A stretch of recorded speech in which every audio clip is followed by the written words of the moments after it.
Look, what if I told you there was something you were missing?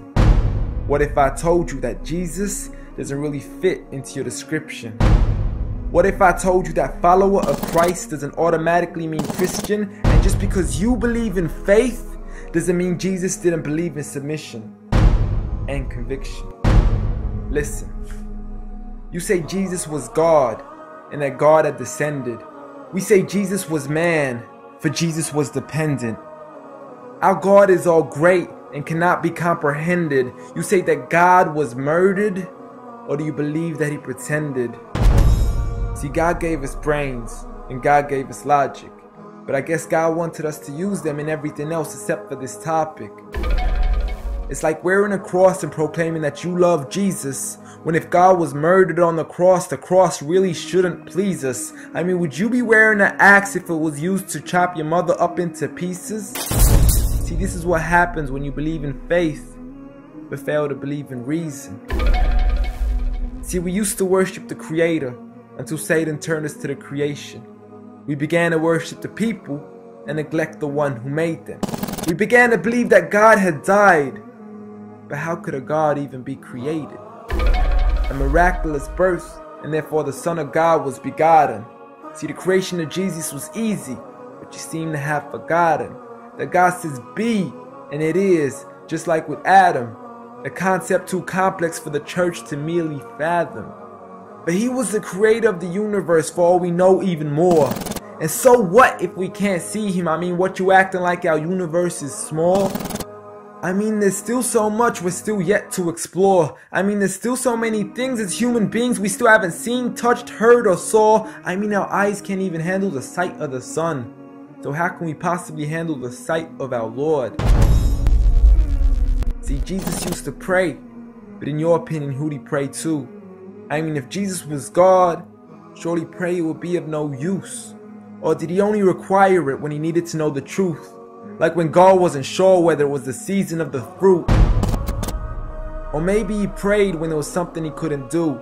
Like when he said, I of myself can do nothing. But you took it as there's nothing he couldn't do. See, no one used to worship Jesus, so ask yourself, why do you? A concept so straightforward, but has left so many confused.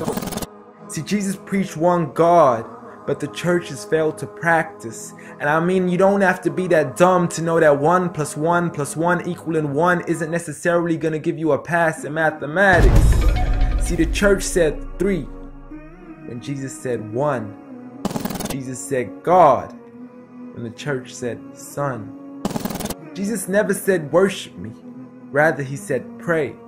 But you've chosen to worship Jesus despite everything he used to say. You began to think with your emotion and forgot to think with your mind. I guess you didn't pay attention when Jesus says our Father, yet never says mine. You claim to be a follower of Christ, yet you still choose to eat swine, and you call yourselves Christians, but in your churches you're busy drinking wine. And just to clarify, I do love Jesus. Matter of fact, I love him more than you. Because when Jesus said do something, I actually do. However, I'm not connected with the church nor with the Bible. See, I love Jesus as my prophet, but refuse to worship him as an idol, just like he wanted and proclaimed it as sin. So it doesn't really matter if they don't let him in, because Jesus wouldn't even want to be in the presence of people worshiping an idol of him. An act of God, bolt of lightning went straight through the outstretched hand of Jesus. This cannot be a coincidence. Before I move on, there's something I need to mention. The worshiping of Jesus is a man-made invention. He never asked for your worship so he can grant you protection. Rather, he asks you to alternate your prayers towards another direction. To God and God only, and pray that he accepts them. And know that just because you love Jesus, doesn't mean he feels the same way about your affection. See, what you believe in is exactly what he resented. Matter of fact, it's everything he despised. See, the worship of creation goes against the very message he supplied. So you began to follow a religion and called it love in disguise, because love can be good, but love can be blind. Giant Jesus is no more.